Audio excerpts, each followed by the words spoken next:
Hello everyone, क्या हाल चाल है बच्चे आप सब लोगों के। उम्मीद करता हूँ आप सब लोग बहुत अच्छे होंगे।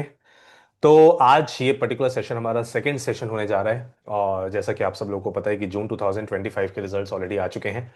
और आज मैं आप सभी लोगों को हमारी एक बहुत ही प्यारी, बहुत ही इंटेलिजेंट स्टूडेंट से मिलाने जा रहा हूँ, जिसने कहीं ना कहीं सीएस एग्जीक्यूटिव में 243 मार्क्स स्कोर किए हैं इन ग्रुप 1। तो big congratulations to Anushka. Anushka आज हमारे साथ हैं। आपको स्क्रीन पे दिख रही होंगी अनुष्का। अनुष्का की बहुत ही प्यारी सी स्माइल भी आपको दिख रही होगी। और अनुष्का ने स्कोर किया है 243 marks in CS executive group 1। और सबसे बड़ी बात जो अनुष्का के साथ हुई, अनुष्का ने 243 मार्क्स तो स्कोर किए, बट चारों ही सब्जेक्ट में अनुष्का की एग्जम्पशन भी आई है। तो that's so great of Anushka, कि इससे पता लगता है कि अनुष्का ने चारों ही सब्जेक्ट में बहुत अच्छे से मेहनत की, जिसका नतीजा ये निकला कि अनुष्का के चारों ही सब्जेक्ट में एग्जामिशन आई है। तो अनुष्का से बात करते हैं, अनुष्का की थोड़ी सी गाइडेंस लेते हैं, सो डैट कि जो बच्चे सीएस एग्जीक्यूटिव ग्रुप 1 में शायद नहीं पास हो पाए, या जो दिसंबर अटेम्प्ट में अब first time CS executive group 1 के लिए प्रिपेयर कर रहे हैं, वो क्या स्ट्रैटेजी फॉलो करें और क्या स्ट्रैटेजी अनुष्का ने फॉलो की, किस तरीके से अनुष्का ने इतने अच्छे मार्क्स स्कोर किए, आज हम लोग डिस्कस करेंगे अनुष्का के साथ। तो वेलकम अनुष्का। अभी आप, अच्छा लग रहा है आपको सीएस एग्जीक्यूटिव का ग्रुप 1 क्लियर करके? यस सर, बहुत अच्छा लग रहा है। चलो, बहुत अच्छी बात है। और सबसे बड़ी बात है कि अनुष्का का ये पहला अटेम्प्ट था, और पहले ही अटेम्प्ट में अनुष्का हैज स्कोर 243 मार्क्स, और उसने ग्रुप 1 ही दिया था, ग्रुप 1 की ही प्रिपरेशन की थी, और ग्रुप 1 बहुत अच्छे से क्वालिफाई भी किया। तो अनुष्का, कुछ बच्चे ऐसे बोलते हैं कि 60+ मार्क्स आए हैं, तुक्का मारा होगा। बट चारों ही सब्जेक्ट में जब एग्जाम्पशन आ जाए तो ये कहना गलत हो जाता है कि तुक्का तो नहीं था, मेहनत तो की थी। क्या लगता है? हाँ सर, तुक्का तो नहीं था, मेहनत तो बहुत थी। लाइक बिल्कुल। इतनी लंबे लॉन्ग आवर्स की क्लासेस लेके फिर घर आके भी रिवीजन करना, मेहनत तो थी। अब रियलाइज होता है कि मेहनत थी। मेहनत थी, बिल्कुल। और सबसे बड़ी बात है कि अनुष्का हमारे पास लक्ष्मी नगर में फेस टू फेस क्लास करने आती थी, और साथ ही साथ अनुष्का का कॉलेज भी चल रहा था। तो कभी कभी क्लास मिस भी हो जाती थी, बट अगर हम अनुष्का से पूछें तो अनुष्का ने सारी क्लासेस बहुत ही स्मूथली अपनी कैरी ऑन की। फेस टू फेस नहीं आ पाती थी तो ऑनलाइन करती थी। तो अनुष्का, क्या लगता है, ऑनलाइन क्लासेस करना थोड़ा सा डिफिकल्ट होता था? सर, मेरी एक्चुअली आदत थी ऑफलाइन आने की, तो थोड़ा बहुत होता था डिफरेंस, लेकिन ऑनलाइन भी उतना ही इक्वली समझ आता था जितना ऑफलाइन आता था। मुझे दोनों में कंफर्टेबल हो गया था after a point of time. तो अनुष्का, चारों सब्जेक्ट कैसे प्रिपेयर किए जाएं? चारों ही सब्जेक्ट बच्चों को ऐसा लगता है बहुत ज़्यादा डिफिकल्ट है और बहुत ज़्यादा लेंदी है। तो चारों सब्जेक्ट को एक साथ सर, चलाना, कैसे प्रिपरेशन की जाए? आई थिंक दो दो सब्जेक्ट करके, एक दिन दो सब्जेक्ट करो। वैसे क्लासेस में तो सारे ही सब्जेक्ट होते हैं। अगर हम ऑफलाइन क्लासेस आते थे तो हमारे चारों सब्जेक्ट ही हो जाते थे। और फिर उसके बाद घर आके जो मैं रिवीजन करती थी वो दो दो सब्जेक्ट करके करती थी, कि किसी दिन अगर CA FM कर लिया और SBIL कर लिया, नेक्स्ट डे कंपनी लॉ और JIGL कर लिया। ऐसे कांस्टेंट रिवीजन टच में रहती थी, मतलब मैं सब्जेक्ट से। तो अनुष्का, क्या लगता है, जैसे बच्चे बोलते हैं कि कम से कम 10-12 घंटे तो पढ़ना चाहिए, तो क्या ऐसे कोई टारगेट लेके चलना चाहिए फिक्स, कि 12 घंटे तो पढ़ना ही पढ़ना है, नहीं तो पहाड़ टूट पड़ेगा? नहीं, ऐसा नहीं है सर। मतलब मेहनत तो है, सिलेबस तो कवर करने के लिए टाइम तो लगेगा, बट अपने आप को इक्वली उस उतना ब्रेक देना भी बहुत इंपॉर्टेंट होता है। मतलब मैं पर्सनली तो, अगर मन लग रहा है पढ़ाई में, प्रोडक्टिविटी लेवल अच्छा है, तो मैं पूरा पूरा दिन पढ़ लेती थी। और किसी दिन अगर नहीं मन कर रहा है तो पूरा एक दिन का ब्रेक भी ले लेती थी, फिर नेक्स्ट डे भी पढ़ती थी, लेकिन टारगेट अपना अचीव करके ही सोती थी। अगर एक हफ्ते का कुछ टारगेट सेट है कि इतने चैप्टर कंप्लीट हो जाने चाहिए इस सब्जेक्ट से, तो मैं फिर कंप्लीट करके ही रेस्ट लेती थी अपना। ये बात बहुत अच्छी बोली अनुष्का ने। और ये मैं भी बच्चों को सजेस्ट करता हूँ, और सब मेरे साथ एग्री भी करेंगे, कि जब हम पढ़ रहे होते हैं ना, तो आपको फुल डेडिकेशन के साथ पढ़ाई करनी है। लेकिन अगर हम एक हफ्ते में 6 दिन बिल्कुल जी तोड़ मेहनत कर रहे हैं, दिन रात एक करके पढ़ रहे हैं, और अगर हम संडे को या किसी भी हफ्ते में एक दिन थोड़ा सा ब्रेक ले लें, तो इसमें कोई बहुत बड़ा पाप नहीं कर दिया हमने। हमारा माइंड है, एक ह्यूमन नेचर है, एक ह्यूमन माइंड है, कहीं ना कहीं उसको थोड़ा सा रेस्ट चाहिए। और कुछ बच्चों को पता है क्या मतलब होता है, मतलब मेरे को ऐसा लगता है कि कुछ बच्चे ऐसे होते हैं जितना ज़्यादा सीरियस हो जाते हैं कि भाई पढ़ते ही रहते हैं, पढ़ते ही रहते हैं, पढ़ते ही रहते हैं, और लास्ट मोमेंट पे इतनी ज़्यादा फ्रस्ट्रेशन हो जाती है उनको कि कहीं ना कहीं एग्जाम शायद उनका अच्छा नहीं हो पाता। तो ये बहुत अच्छी चीज बोली अनुष्का ने, और मेरे को लगता है आप सब लोगों को फॉलो करनी चाहिए कि जब आप पढ़ें तो फुल डेडिकेशन के साथ पढ़ें। और डेडिकेशन से पढ़ने के बाद अगर आपको आधे दिन का, एक दिन का ब्रेक चाहिए, फुल मस्ती करो, उसमें कोई प्रॉब्लम नहीं है। और सबसे बड़ी बात यह है कि ये जो होता है ना, ये कि 10-12 घंटे पढ़ेंगे और हमारा रिजल्ट पॉजिटिव ही आ जाएगा, वो एक मिथ है। 12-14 घंटे पढ़ेंगे और रिजल्ट पॉजिटिव आना है, अगर ऐसा होता तो हर कोई बच्चा 20 घंटे पढ़ रहा होता। बट मेरा मानना यह है कि प्रोडक्टिविटी के साथ अगर हम पढ़ते हैं तो जरूरी नहीं है कि 10-12 घंटे ही पढ़ना है।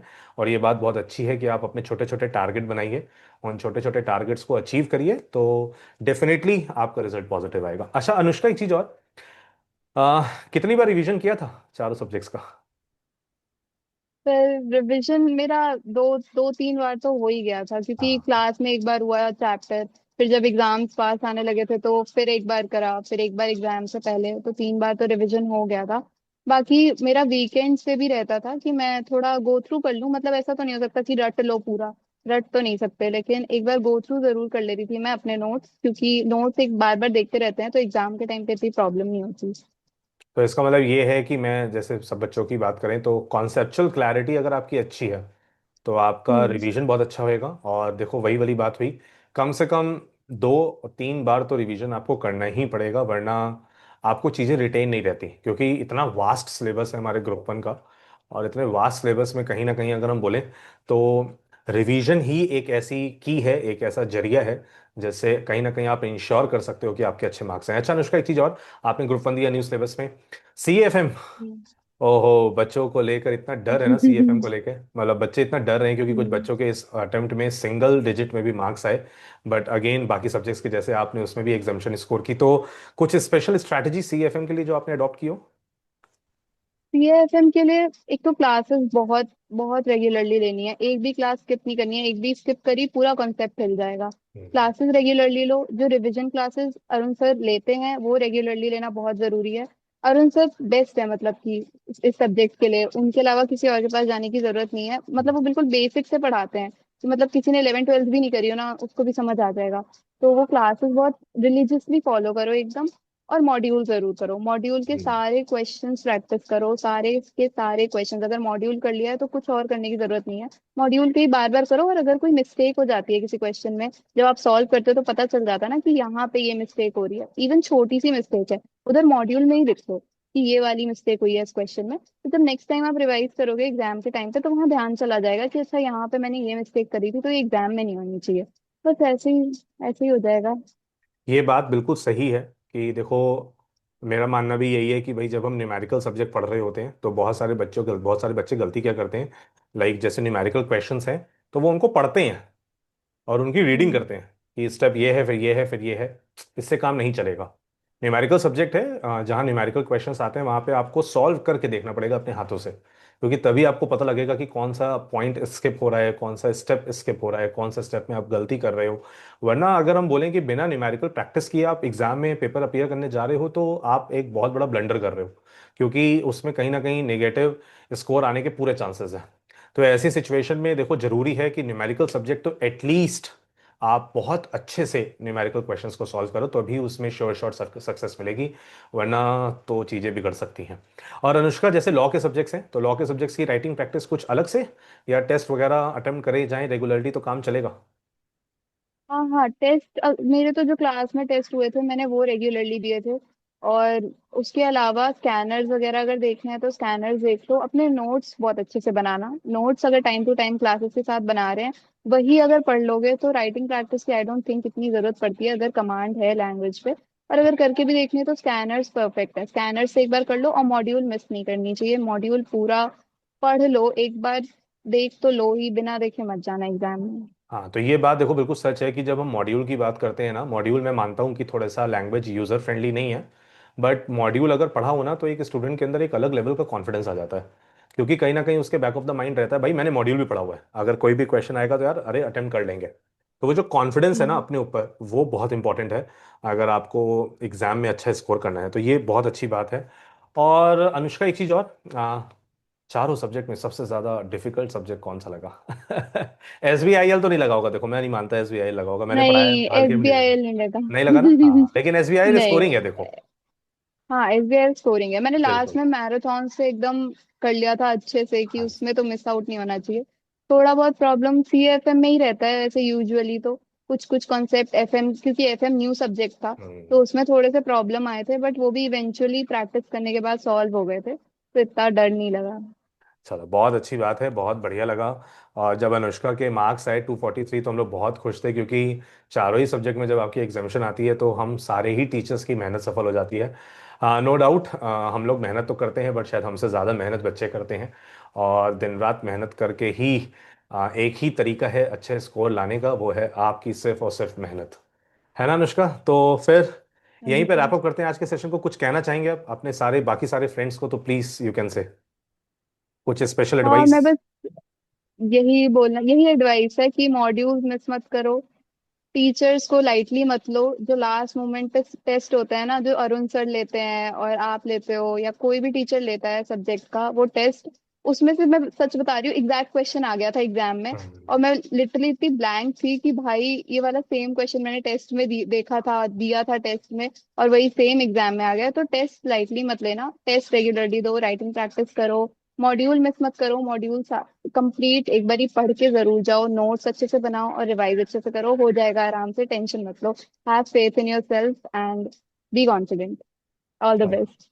Thank you so much Anushka, so nice of you. बहुत अच्छा लगा, आपने अपने बाकी सारे फ्रेंड्स के लिए थोड़ी सी गाइडेंस दी। और a very good luck, all the best for your future also. आप बहुत अच्छे से, अभी अभी अनुष्का CS एग्जीक्यूटिव ग्रुप 2 की प्रिपरेशन कर रही है अब।